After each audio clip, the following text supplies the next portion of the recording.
আজকে তোমাদের সাথে শেয়ার করব পটল আর মুগ ডালের রেসিপি, যেটা খেতে ভীষণ টেস্টি হয়। বন্ধুরা দেখতে থাকো আমার আজকের এই রেসিপি, আশা করছি তোমাদের ভালো লাগবে। বাই দ্য ওয়ে, আমি শম্পার ইউটিউব চ্যানেলে তোমাদের সবাইকে ওয়েলকাম।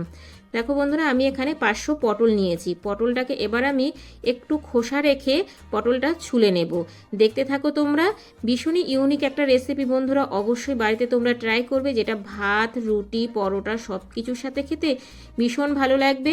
পটল তো অনেক রকমভাবে তোমরা করে খেয়েছো বন্ধুরা, একবার আমার মতো করে পটলের রেসিপিটা করে দেখো, মুখে স্বাদ লেগে থাকবে। এর স্বাদ কখনোই তোমরা ভুলতে পারবে না। দেখো পটলটা আমি সবগুলোই এইভাবে একটু খোসা রেখে ছুলে নিয়েছি। এবার আমি পটলটা কিভাবে কাটছি সেটাও তোমাদেরকে দেখিয়ে দিচ্ছি বন্ধুরা। একদমই ইউনিক একটা রেসিপি।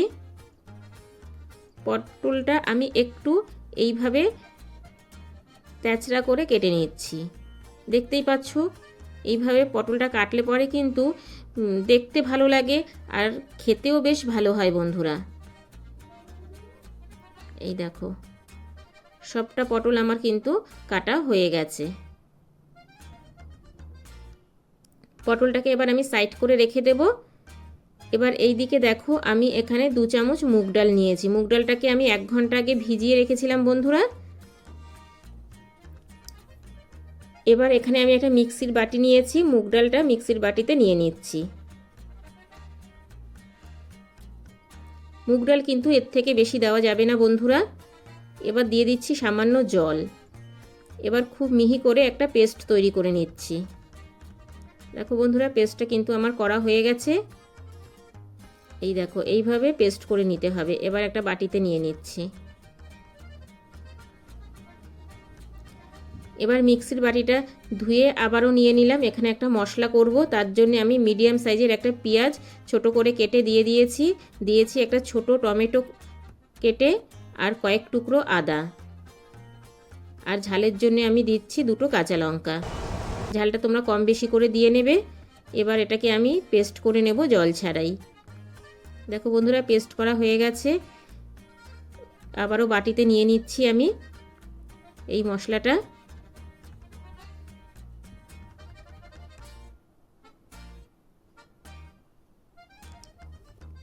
মশলাটা আমি সাইড করে রেখে দেব। এবার আমি গ্যাসে কড়াই বসিয়ে দিয়েছি, তবে আজকের এই রেসিপিটা কিন্তু আমি সর্ষের তেলে করব বন্ধুরা। এই রেসিপিটা কিন্তু সর্ষের তেলে করলে পরে ভীষণই টেস্টি হয়। তেলটা গরম হয়ে গেছে। এবার আমি পটলগুলো ভেজে নেব।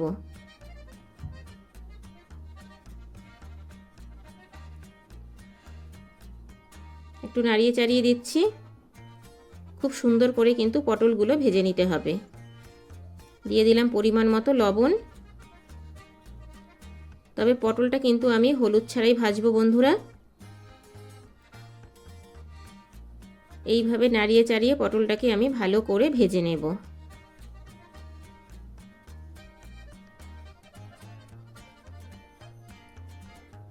ভাজাটা আমার আরেকটু লাল হবে বন্ধুরা। এই দেখো, পটলটা কিন্তু এইভাবে লাল করে ভেজে নিতে হবে। এবার পটলটাকে আমি তেল ছেঁকে তুলে নেব। ভীষণই টেস্টি একটা রেসিপি বন্ধুরা, অবশ্যই বাড়িতে একবার ট্রাই করবে আর আমার কমেন্টে জানাবে আজকের পটলের রেসিপিটা কেমন হয়েছে।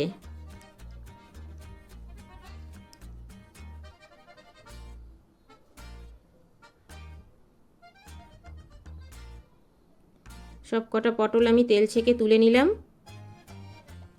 এবার আমি এই তেলের মধ্যেই দিয়ে দিচ্ছি 2টো শুকনো লঙ্কা ফোড়ন,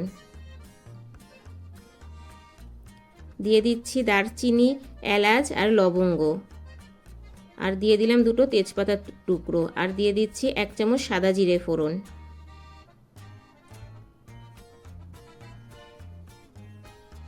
ফোড়নটাকে একটু ভেজে নিলাম।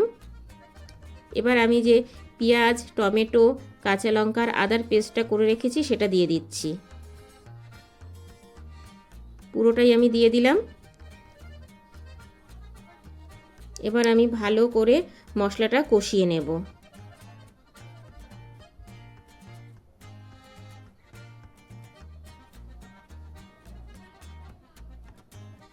এবার দিয়ে দিলাম আমি পরিমাণ মতো লবণ।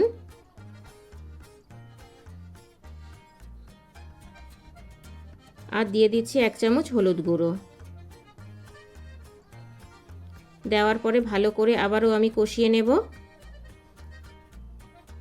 এবার আমি আরও কিছু মশলা অ্যাড করব। দিয়ে দিচ্ছি ঝালের জন্য 1 চামচ লঙ্কার গুঁড়ো, 1 চামচ জিরের গুঁড়ো, 1 চামচ ধনের গুঁড়ো।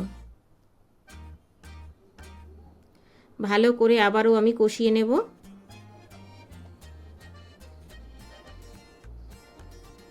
তা বন্ধুরা এইভাবে কষানোর পরে দেখবে তেল ছেড়ে দিয়েছে, তখন বুঝে নিতে হবে মশলাটা খুব ভালোভাবে কষানো হয়ে গেছে।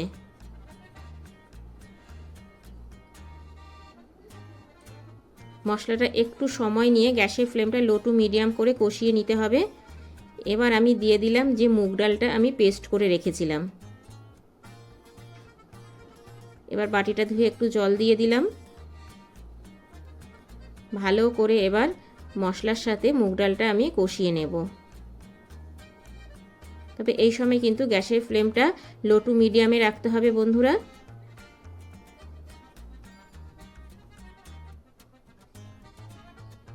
খুব ভালো করে এইভাবে মশলার সাথে কষিয়ে নিতে হবে। তা দেখো বন্ধুরা মুগ ডালটা মশলার সাথে কষানোর পরে তেল ছেড়ে দিয়েছে।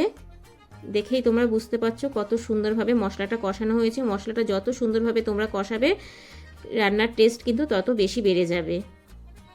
এবার আমি এখানে দিয়ে দেবো উষ্ণ গরম জল। জলটা অবশ্যই একটু উষ্ণ গরম করে নেবে। এবার ভালো করে একটু আমি নাড়িয়ে দিচ্ছি। এবার এই ঝোলটাকে আমি একটু ফুটতে দেব। যখনই একটু ফুটে আসবে তখন দিয়ে দেব আমি 1/2 চামচ চিনি আর দিয়ে দিচ্ছি 1 চামচ ঘি। চিনিটা দিলে পরে স্বাদটা ব্যালেন্স হবে আর ঘিটা দিলে পরে খুব সুন্দর একটা সেন্ট ছাড়বে। তারপরে দিয়ে দেব আমি ভেজে রাখা পটলগুলো।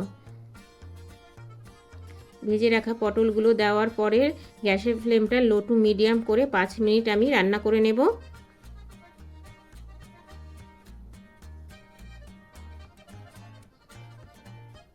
এইভাবেই আমি 5 মিনিট রান্না করব। আর এটা আরও বেশি টেস্ট করার জন্য এইদিকে দেখো আমি একটা বাটিতে উষ্ণ গরম জল নিয়েছি, তাতে দিয়ে দিচ্ছি 3 চামচ আমল দুধ। এবার আমল দুধটাকে ভালো করে আমি একটু গুলে নেব। তবে আমল দুধটা কিন্তু উষ্ণ গরম জলেই গুলে নেবে।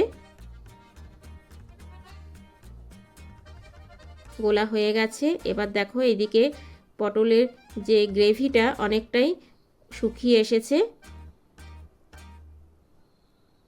এবার আমি যে আমল দুধটা গুলে রেখেছি সেটা দিয়ে দিচ্ছি। এই আমল দুধটা দিলে পরে কিন্তু ভীষণ টেস্টি হয় বন্ধুরা। অবশ্যই বাড়িতে একবার এইভাবে করে দেখবে। এতটাই টেস্টি হয় খেতে যে বাচ্চা বড় সবাই খেতে ভীষণ পছন্দ করবে। এই রেসিপিটা তোমরা ভাত, রুটি, পরোটা সব কিছুর সাথেই খেতে পারবে। আর এইভাবে পটল যদি একবার করো বারবার করার অনুরোধ করবে। এবার আমি ঢেকে দেব 5 মিনিটের জন্যে। ফিরে আসছি বন্ধুরা 5 মিনিট পরে।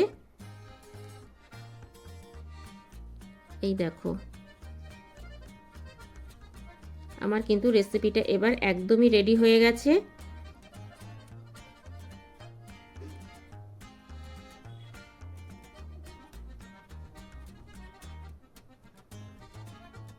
এবার আমি 5 মিনিট স্ট্যান্ডিং টাইমে রেখে দেবো বন্ধুরা। 5 মিনিট স্ট্যান্ডিং টাইমে রাখার পরে তোমাদেরকে দেখাচ্ছি। দেখো কতটা লোভনীয় হয়েছে। এবার আমি একটা বাটিতে সার্ভ করে নেব। তা দেখো বন্ধুরা আমার আজকের এই পটলের রেসিপি কতটা লোভনীয় হয়েছে তোমরা দেখেই বুঝতে পারছো। তা বন্ধুরা কেমন লাগলো আমার আজকের এই রেসিপি? আশা করছি তোমাদের ভীষণ ভালো লেগেছে। আর আমার আজকের এই রেসিপি যদি ভালো লেগে থাকে ছোট্ট একটা কমেন্টস করে জানিও, কারণ তোমাদের ছোট্ট ছোট্ট কমেন্টস আমাকে ভিডিও করতে অনেক বেশি উৎসাহ দেয়। বাই দ্য ওয়ে এতক্ষণ দেখছিলে সম্পার ইউটিউব চ্যানেল। আবার দেখা হচ্ছে তোমাদের সাথে নেক্সট কোনো নতুন রেসিপিতে। ততক্ষণের জন্য টাটা বাই বাই। সবাই ভালো থেকো, সুস্থ থেকো। Thank you for my watching.